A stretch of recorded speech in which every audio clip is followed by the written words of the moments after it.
I mean, how much it's grown, just the fact that it started and it's just blown up. I'm still awed by it. I'm awed by it on so many different levels for my child and for other children, for the families that are able to make connections with other families, because a lot of times when you're dealing with a disability, you're kind of isolated and you sometimes feel like you don't have people that understand. So these families can come to the field and they can look at another mom or dad and it's like, we get each other. And we're there for each other without even having to share much. I'm awed at the amount of volunteers that come out, and I am in awe of even friends. I know on our field, we have friends that, because we post pictures and the league shares pictures and people are like, I want to come to a game. And they come sit down and watch a game and they're like, I have never felt so good in my life. This is the most amazing thing to come and watch. Right. I love the kids' smiles.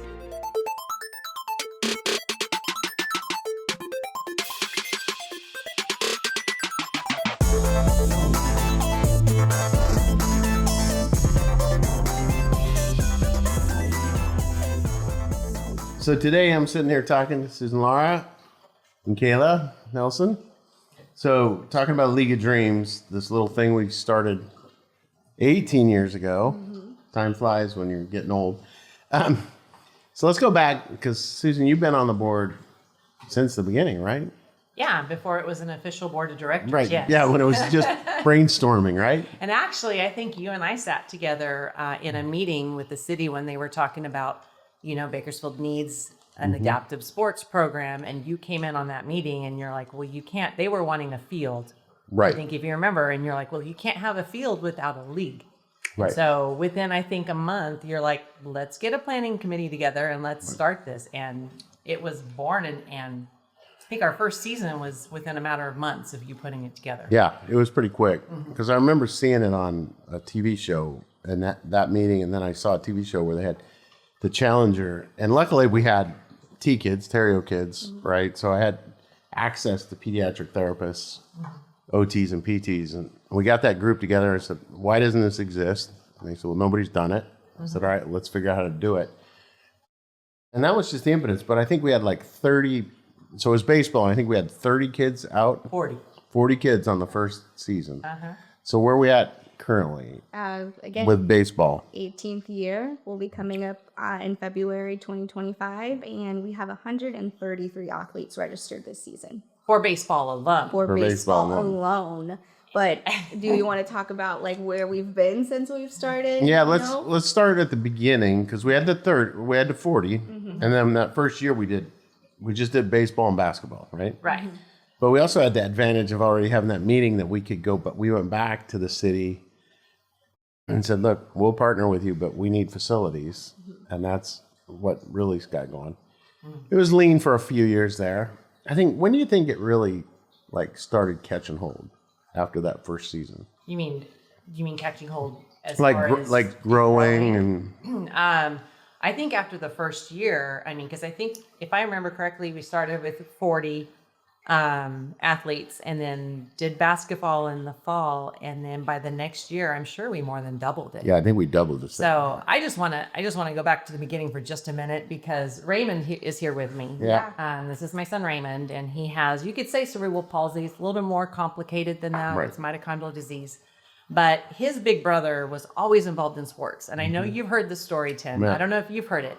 But we would go out to brother sports, and Raymond would go out all the time, and he'd be sitting at the sidelines, and I could see in his eyes, he's a nonverbal kid, he can't tell me, but I would see the longing in his eyes. He wanted to be out there playing. Right. And so I remember going to these meetings with the city and saying, we need something like this for these kids that can't get out on the field. Right. And they can't, at that time, I think the only adaptive sports in Bakersfield was soccer.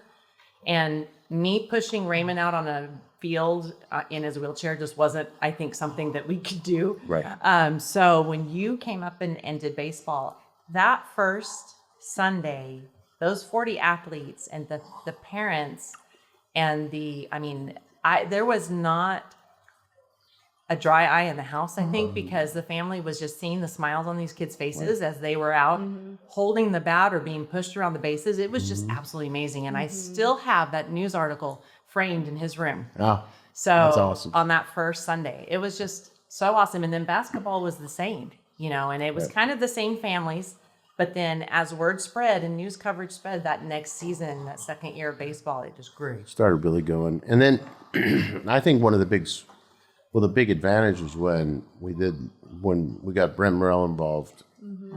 And because he was playing for the White Sox at the time, and I was like, we need somebody that could be like the figurehead of this.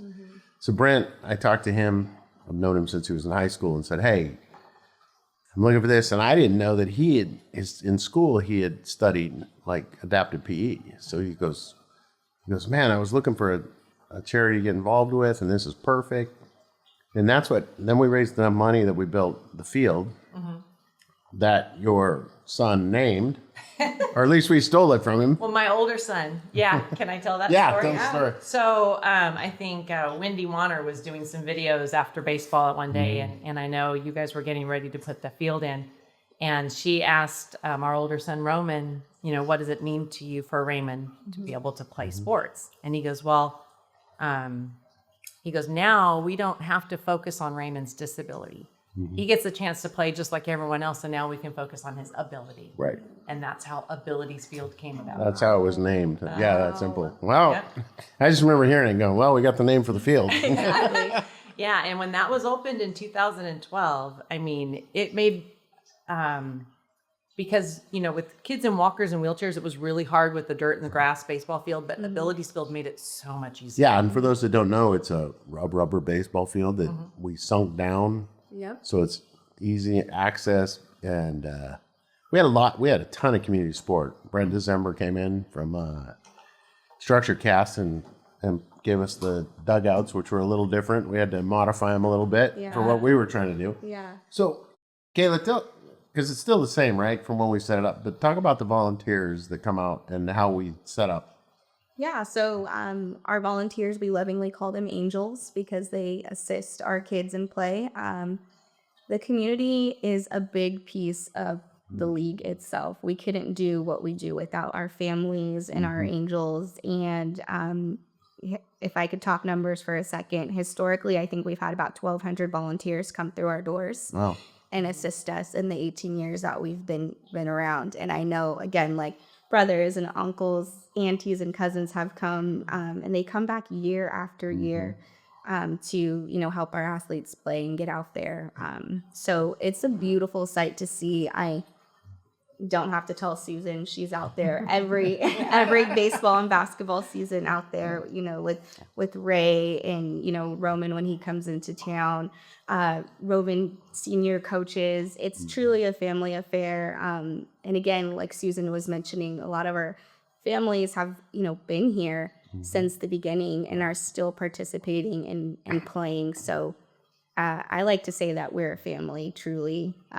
It gives that family atmosphere and vibes. So it's great. And so last year alone, we had 870 athletes. Oh my gosh. Yeah. So we're growing continually in our 18th year. And there are more kids out there that we're really trying to reach and, let them know about the league and what we do. Right. And what about the costs? Because people always they'll hear about it and be like, oh, what's the cost? What? Minimal compared to these other programs. And I'm a mama too, and I've got two of my own. So when it came time to put them in sports and I was, looking at the market prices, I was like, oh gosh, 180 for just this season. They're not even going to like it. Yeah. But at the league, we or underwrite a lot of the cost. So the actual rate of what we're paying for them to participate, the families and our athletes only see a fraction of that. None of our programs are over $40. Yeah, I think that's actually the most expensive program. Right. And that covers equipment, that we provide. It covers their uniform. It covers, the facility. We basically take care of the majority of the costs for the families. Yeah, and I remember when we started, my only caveat of it was I don't want it to say special, challenged. I just want it to be a sports league for kids. And it's cool how it's grown, like opening day ceremonies. We do it just like any other little league would do, right? It's a big event. The kids are put on. And then at the end, they play their 6 weeks still. 8. 8 weeks. Okay, 8 week season, and then get their trophies and medals and Yeah. that was the whole point. Was let's make it should just be like every other kid. And that was our byline we came up with that we still hold, right? Yeah. Every child should have a chance to play. And it still holds true. So let's talk a little bit about the tryout process for League of Dreams, because that was where our therapist came in and still are active, because I just saw. Yeah. We just had tryouts this past Sunday. And rain or shine, we beat the rain. I was so excited about that. But it was wildly successful. So the tryout process, and it's, we say tryouts, but it's really more of placement so that we can make sure that the athletes are where they need to be as far as ability and age. So that way they're getting the most enjoyment, you know, out of playing. And what I've come to find in my, you know, I'm still a new girl on the block, but my short time here is that every child is truly their own person, their own being, individual, special. They have their own needs. And so tryouts are truly a time where we get to kind of assess that. Again, so with that information, we take it, we place them on a team, and then we're able to assign them angels based upon their needs. Some kids need a little bit more help, you know, functionality wise, you know, hand over hand play, pushing wheelchairs and, you know, walkers. Other kids, they just need someone to cheer them on. Yeah. The higher functioning kids are still. Yeah. They just need someone to cheer them on. Or, you know, we do have some other athletes who are elopers or, you know, might have some other diagnoses that require some additional help. So we do our best during tryouts to kind of assess those needs, and then that way we're placing them with the appropriate angel who can support that. Yeah, because when we set it up originally, rookie division was, you know, the kids that had more severe functional limitations. We didn't have an age bracket of that but then after that, the moderate functioning, the kids with moderate function, we split them just so it's size difference, right? Yeah. Still the same. I just have to say the rookie division's one of the best. Yeah. I might be a little Well, I bit think biased. didn't you guys launch the whole like walk-up song and everything? You guys started that I take whole. out my boombox every baseball game, and every kid has their own song. Yes, we do. We also sing the 7th inning stretch, and I do the wave on a good day. Someone usually videotapes me going around the whole field. They're great. Doing the wave. I can say the rookie division is the best because I can't be biased, but they're definitely a fun crowd to watch, and they do play on abilities field. So, you know, that, you know, all that work and all that upkeep that, you know, NOR does to make sure that we're keeping that clean and up to code. Yeah, they've been a great partner. And well, then when we built abilities field, they came back and said, hey, we're going to put in an accessible playground too.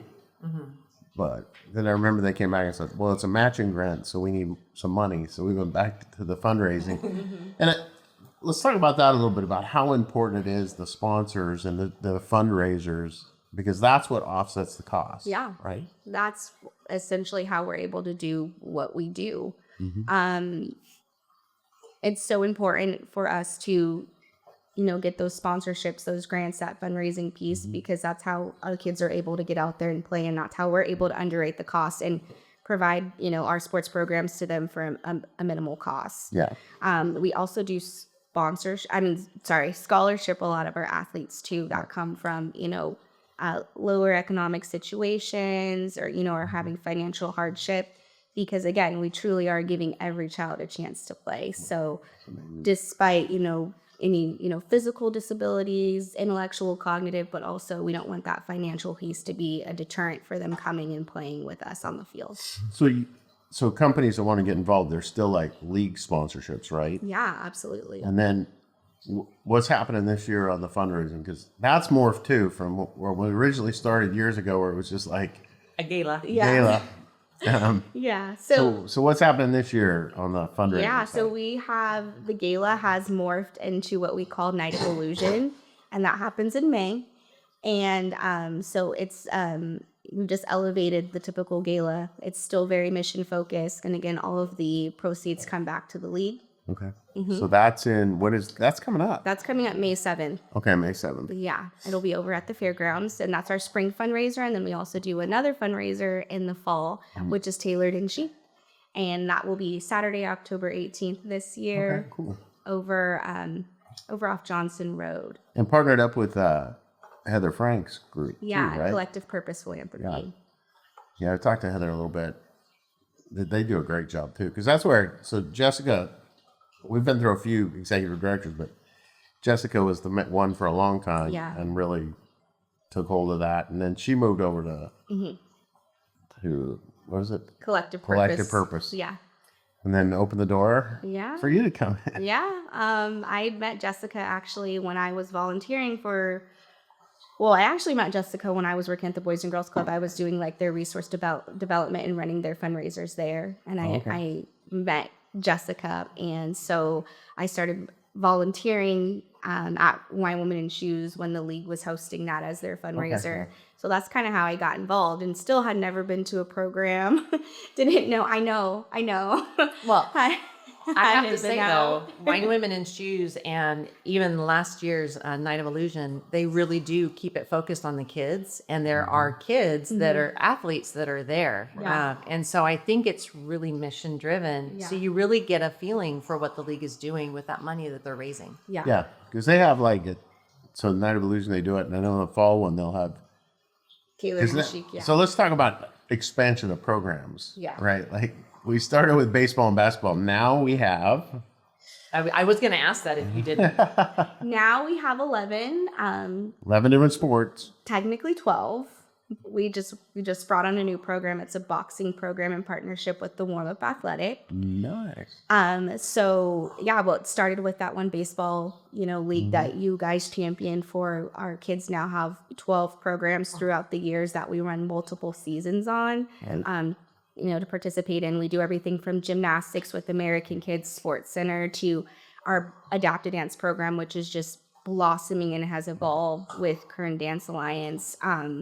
So we're just really looking for opportunities for, our kids to get out there and and try everything and have the experiences and opportunities. So you've got gymnastics, cheerleading, right? Baseball, basketball. Yeah, the original two baseball, basketball. Bowling. Bowling was, I think, the third one we put in. Yes. Fencing, Now we have Karate. karate, yoga. Yoga, You got fencing, right? Yes. esports, Esports. fitness. There's two more. Name them all. Boxing. Boxing, got fencing. What are we missing? I wasn't counting on my fingers. I was trying to, but no, it's just, I think that you just hit on something that has been a hallmark of it is how we're not trying to recreate the wheel, right? Like if there's a program that we can partner with, so that I think the adapted dance program with Current Dance was awesome, and they came in full fledged. Yeah. Have dance recitals, right? And I've seen the cheerleaders out at BC games and parades. Yep. And I think last year at the fall fundraiser that they had the karate demonstration, or was that 2 years ago? That was 2 years ago at the Gay Life. Yeah. Yeah. That was awesome. Yeah. And then even the people that volunteer to coach Yep. are amazing. Yeah. Well, and believe it or not, I put Raymond in karate. It was a little difficult. I think it was more of a workout for me than for him, but he really enjoyed it because he was laughing at me the whole time. So, and we did yoga. Did you do yoga? We did yoga one time too. So, anything I can put him in, as long as I have the strength to do it. And the relationship with City Parks and Rec and NOR still NOR is great. We're always coming to them and saying, hey, we've got another program or we need to add another class time. And they're so flexible and so amazing about that. You did touch on where's the league going? Yeah. We would love one day to have our own facility. I think that's a big wish for me and what I would like to leave as an executive director, a legacy for, the community and our families is a place where, we could centralize all of our programs and where they, could call the league their own. This is their organization. Well, who was it that provided the van? Because I know for a while we were hauling stuff all over the place. Yeah, so that was through CARE. Okay. That was a grant, yeah. Okay, so CARE got us a League of Dreams van, right? Yes. Yes. And it's still going. Because I remember back in the early days, it was stuff packed in cars, trying to get. Yeah. Because I think a lot of people, the amount of stuff you got to bring, right? Especially because we adapt the sport to level. Yes. So like basketball, there's 3 different levels of hoops, right? Yes. There's the one that's just circular that you can approach. Mm-hmm. And I think that's where our therapists have been vital over the years of how do we, and that's usually what we used to do is, all right, I want to add what we need for this. Like bowling was easy, it's just the ramps but okay, what's next? And before we launch it, can we adapt it? Right. And we're levels? still having those conversations. We do have a Terrio therapist, Janae, actually still on our board. And so she's very instrumental in making sure that, the adaptation part comes through strong. So we're always ordering equipment, or she'll text me and be like, hey, like, I think we need, to integrate color, or we need to, integrate, straps for holding, all these adaptive things that I've never really thought of, but she is always making sure that it's an equal playing field for everyone and that, no one is going without the support. Yeah, multi-sensory and Yeah, we even have, some blind athletes. So like for basketball, an adaptation for that is a bell ball. So we have various things to kind of fit everybody's situation that we're hauling out. Yeah, I still remember, I think originally when we started it, we were like, would let the kids stay on base, right? In case there was an out. But by, was it second or third season, the kids had figured it out, especially the modern and higher function kids were like, no, I got him out. He has to go sit down. They were starting to tie together. We're like, oh, wait a minute. They're learning the game too. Yeah. Like, no, that's not how the baseball works. He's got to go sit down. And the thing about our kids too is a lot of them, they are rule followers and they pick up very quickly, Right. On the rules. So exactly what you said, they'll be like, yeah, no, like go sit down, you're out. And we're like, okay, guys, wait. And a lot of our sports actually, I know like you would think that, our group of kids is not maybe rowdy or like sports inclined, but they are. You go out to some of these programs and the kids themselves, I think definitely our basketball league this year, the caliber of play has gotten really good and they're like running up and down the court. Like our refs can't even keep up with them. I'm saying you have to have refs on some of those Yeah, games. on some Not of the rookie division. We don't have a ref. Don't bring a ref in ours. But no. yeah. But some of the higher divisions, like, they are, the running assists and running plays. And I'm like, like what's going on there? Shooting, the crowd's going wild. It's really, really a sight to see. And I think that's what I really love most about the league is that we're not putting limitations on our kids. We're not telling them what they can and can't do because every single time we do that, they always surprise us. Yeah. I remember that one of the early, well, it was after we built Abilities Field, but some of those upper level kids were hitting home runs. Oh, and hitting like hard hits. And then we're like, oh, we Yeah. weren't really counting on Yeah. the ball screaming off the bat. Like some of those kids can flat hit. Yeah. And again, so everything's like broken out by division. So we do have all the way from our rookie division up to like Division 6, who are like our older kids, because again, we service ages 5 to 22. So we're always making sure that everyone's placed appropriately. So our Division 6 kids, like, they're hitting home runs. They are, talking trash. They're amped They're up getting outs and they're ready to go. And a lot of those kids in Division 6 and even in our rookie division, they've played together for years. So they're always looking forward to coming out and just playing, with their friends. Yeah. And I think it's awesome because just watching it over the years, how people, at first it was like they come in shorts for baseball. All of a sudden they started showing up in baseball pants and gloves, their own batting mitts. gloves, their own mitts. Well, and I think of Kenny Fulkerson. Yes. He always comes up to bat. He's in a wheelchair. He's a trach. And this kid has the funniest personality. He'll take his bat and he'll point it out to where he's going to hit it. Right over there. Babe Ruth Home in run. it. And then he just smacks it. It is so funny. I just love it. Yeah. I'm excited for this season for Kenny because now he's got his electric chair. Oh, and now he can push himself around. Now it's going to be awesome. Well, basketball was amazing too, and he would actually put the chair up so he could be more eye to eye with his angels. Yeah, he had a chair that would lift up. Yeah. I think I think it was Spencer was the first one that I saw slide. Yeah. Oh, I bet. And it was into every base. Yeah. It didn't matter. He was like, he had his baseball pants on. He was ready to play, and he was sliding no matter what. Yeah. But that's the stuff that was cool. Like, and I think it was originally, and I think it still is, like, so cool to celebrate the kids, right?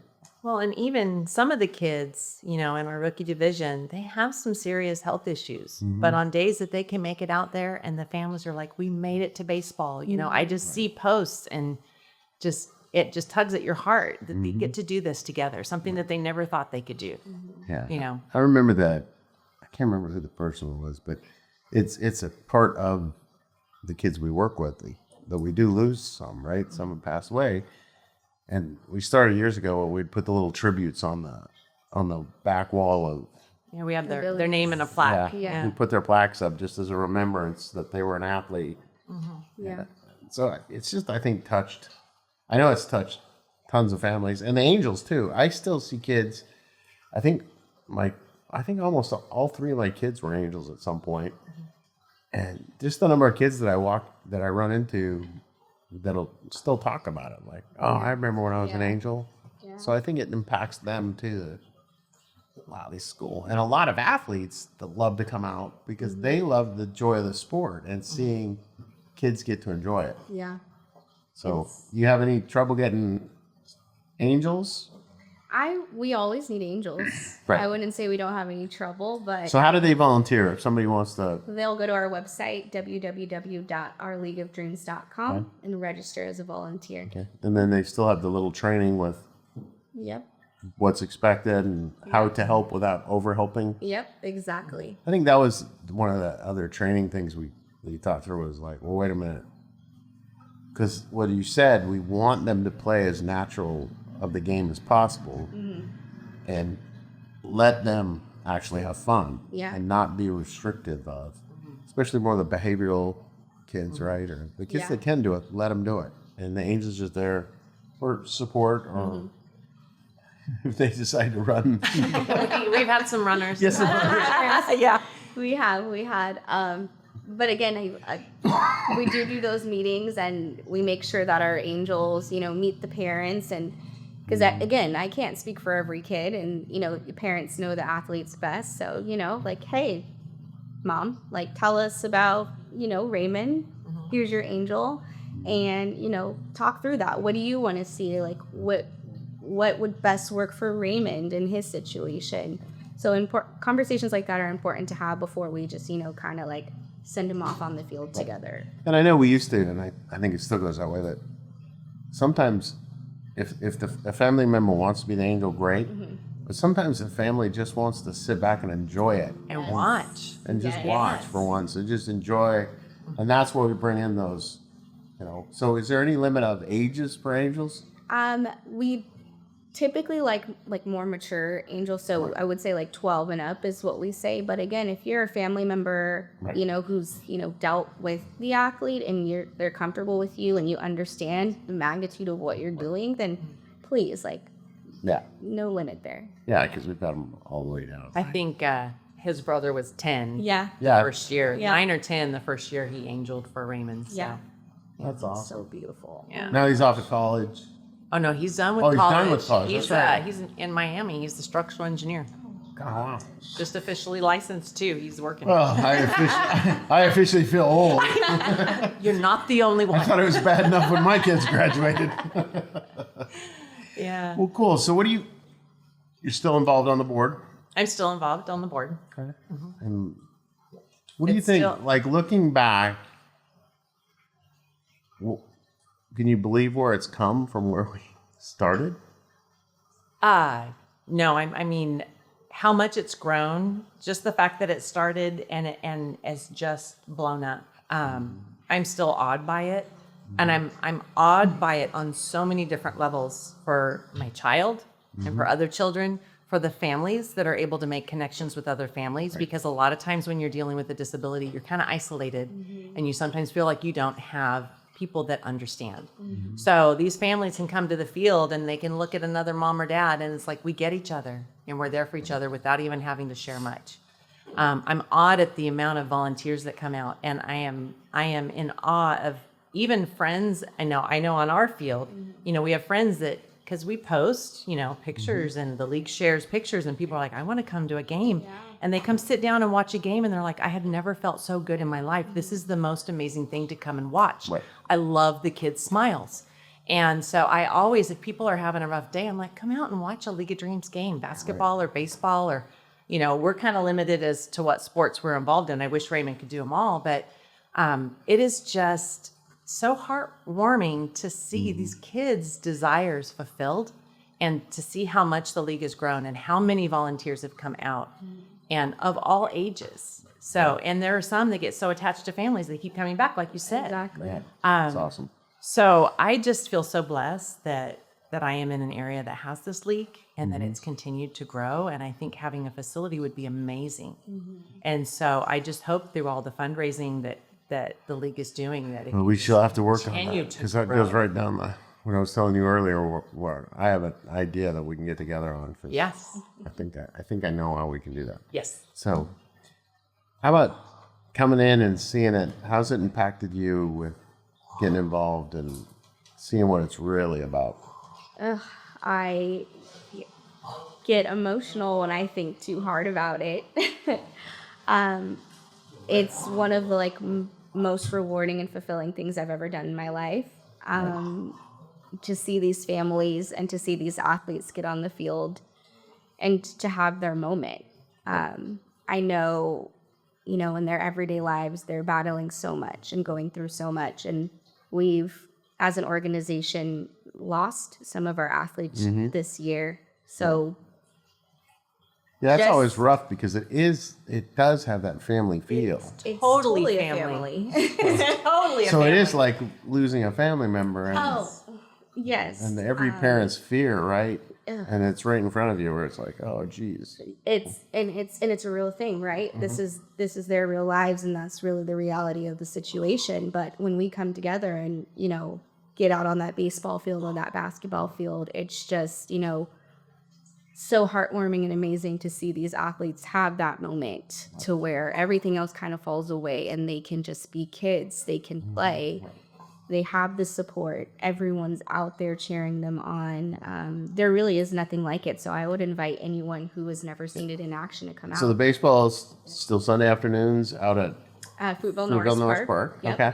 First game starts March 2nd. I tell you, if people haven't been out there, I think games are awesome, but Game opening day and games is just watching these kids get to go out on the field and be introduced. And they've even been, we've had Cal State baseball out there a few times, Yep. right? And some different people that have Yeah. really Oh, embraced one of it. our, I don't know if she's doing it this time, but we have an athlete that sings the national anthem. Oh, yeah. Yeah. Yeah. I mean, talk about. Yeah, the first time I heard Totally her sing involved. was like, you gotta be kidding me. Like, Yeah. So we'll actually be back at CSUB this year for opening day. So oh, cool. we're trying to blow it out, make it as big as we possibly can for our 18th year. Yeah, that's awesome to see that. And again, like the community, like CSUB getting involved and Yeah. being like, hey, we want to be part of this too. Yeah. Because I think it gives perspective too. Like if I was coaching, I'd want my players to be like, go see the game for the joy of the game. Yeah. Because we tend to lose it, especially as competitive as Little League has gotten. You start losing that joy of the game. Yeah. Where it's just about, hey, go watch kids. And that's what I always used to say is like, if you just walk by Fruitville Norris Park and didn't go see what was going on, you'd think it was just any regular baseball league playing. And that's what it is. It's just our athletes are a little different and we have to adapt stuff. So Yeah. awesome. All right. So the facility, other than the facility, what growth do you see? Just continuing to add sports and Sports will come, but I think more importantly, we need to get the word out about the league because the people that know. Right. We've been around for a long time, but the people who don't. And I was one of those parents who was guilty of not knowing that.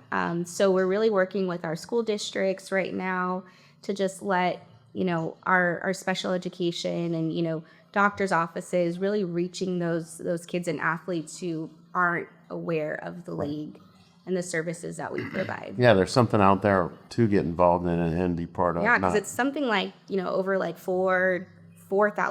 over 4,000 kids who, have disabilities here in Kern County. And right now we have about 870 of them. Right. So I think I just want to spread the love of the league. I want, families and parents to know what we're doing here. It's more than just sports.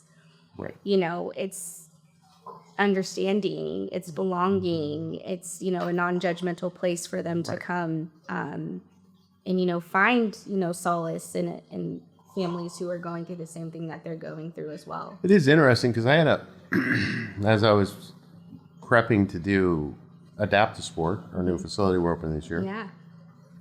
I had a little steering committee, and three of the guys that were on it were all in wheelchairs. And we were at a restaurant. When we go out to a restaurant, the number of people that look over like, what's going on? Like, there's 6 people at a table, 3 or 5 people at a table, and 3 are in wheelchairs, and like, just the looks you get, like, what? I mean, it's should be a regular thing, right? It's life. Yeah. Yeah. But to be able to go out there and have all the families understand it, and nobody cares, right? So there were some of us rookie families that went out to dinner one time, and we had a table with about 4 or 5 wheelchairs. And so you talk about different looks. These are my bigger wheelchairs, and we're like, we were having a blast. Yeah. We were having a blast. But I just want to say sometimes the families are understanding when kids are having bad days. Like Raymond kind of is having a bad day right now. I'm not quite sure what's going on. He's not quite comfortable. So He's like, what's all this about? he's not his typical smiley kid, but Yeah, you're usually smiling and laughing. yeah, I know. Get a couple chuckles. We don't even get a laugh. He probably should have been sitting next to Kayla because he's tired of mom. So that's Yeah. probably Is that what what we it should have is? done. Yeah. You need a break.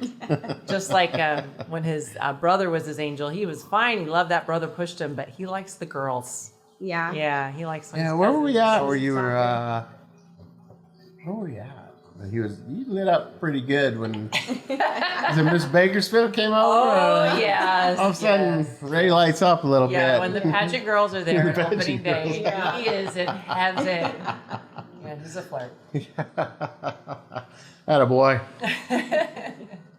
And they'll be there for opening day. They will right? be there for Well, there opening you go, day, Ray. of course. Oh, and Yeah. I think we even had Superman and Supergirl there. at the time. Yeah. We're hoping to have the 501st League, Yeah. 501st League. Star Wars showed up at a Oh, couple of them yeah, too, right? so That's our my favorite. stormtroopers and Chewbacca. Yep. I need Chewbacca.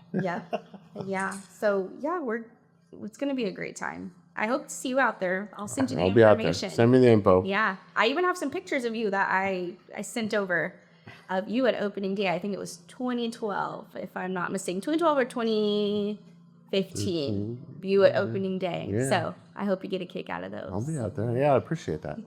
Yeah, we did that. I don't even know when we started it, but the jerseys, like each year, Yeah, honoring people. Yeah, I wear mine every year. Yeah, you have one. I have one upstairs. yeah. I don't have one yet. I'm too new. You It's too okay. new. Gotta Eventually, earn it. But I think more than anything, there's so many opportunities to be involved at so many levels.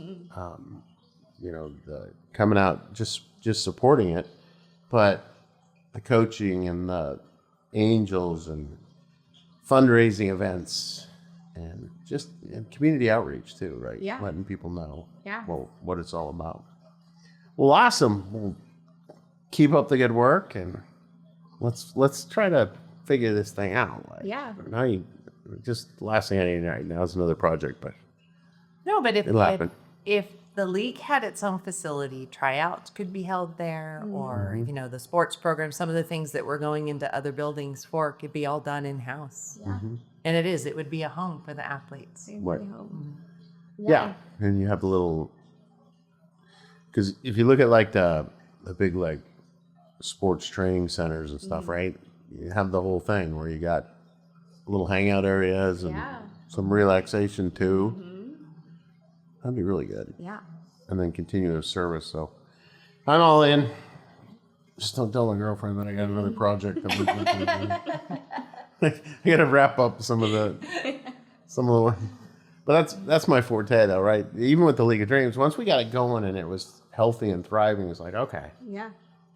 the board's now great board still. I follow who's on the board. Oh, it keeps getting better and better. I mean, Yeah. just the level of involvement and what they bring, each board member brings. Yeah, and even that is another opportunity, right? To get involved of Yeah. if it's business people or all different levels to say, hey, you know what, one opportunity to be serving on the board or finding some way to support it, whether it's financially or with time. But I think I love the facility idea too. But I'm guessing it'd have to be orange. Yeah. Is there any other? no. So did you take the job because it was orange, or? No, I've kind of just adapted the orange because it's like my spirit animal color now. My sister's like, you can't buy everything in orange. And I'm like, but I have to. Like, Yeah. I bleed orange now. I took the job because it was an awesome opportunity, and it's truly changed my life. I'm the mom of a kid on the spectrum, too. Okay. So it's been so So you were great. living the life too. I was living the life too, but I didn't know the league existed Right. at the time. So the league has done a lot for me and really shown me that like a lot of my fears and worries and anxieties as a parent on, if my child was going to be accepted. Right, yeah. Will he be okay? Where does he fit in? The league has Yeah, shown me I think that there's a place for It him. gives you a perspective too, right? Of different families with different issues they're dealing Yeah. with, but all of a sudden it's a common ground where you can have those discussions. So, Yeah. oh, geez. So what do you have any other advice or? Yeah, and I sideline talk. That's what I hear a lot. Right. The kids are, out playing and the parents are, talking about advice, chitter chatter, what's going on in your world, or, like, do you have any advice about like how to, work with this teacher, or, they're not giving us services, or I have an IEP coming up. All of that talk happens on the sidelines. So again, it's not just sports. Our athletes are participating in sports, but the parents also gain so much from it as well. Yeah, I'm just seeing it because I think back when Deegs was there, his brother was on the football team I was coaching. So I saw him and got to know him.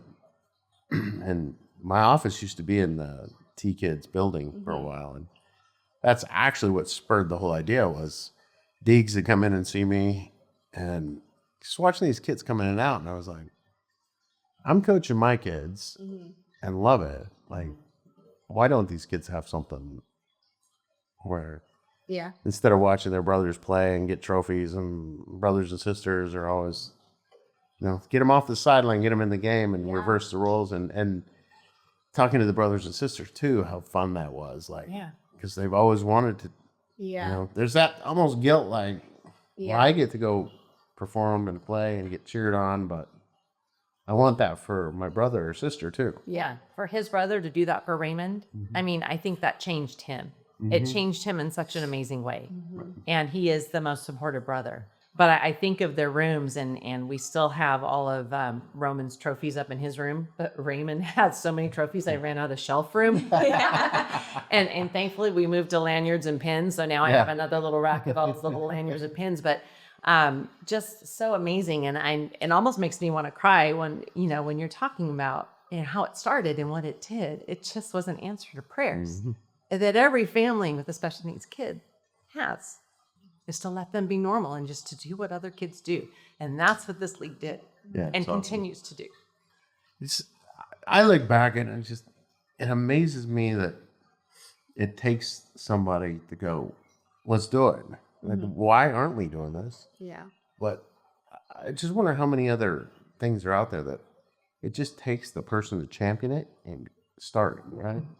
And how people will rally around it. And that's what happened with the league. It was, Rally and support and help fund. And yes, we'll help you further this. I mean, it was just amazing how fast it exploded. It's funny too, because I remember like that. So that meeting years ago, but somewhere along the line, I don't remember what year it was, but some people from Fresno came down and wanted to see the league and how it worked. And I was like, all right, yeah, for sure. We'll share how we started and what we did. And before I could even start, they're like, okay, so we want to take this park and retro it and make it all. And I was like, wait, you're talking millions of dollars.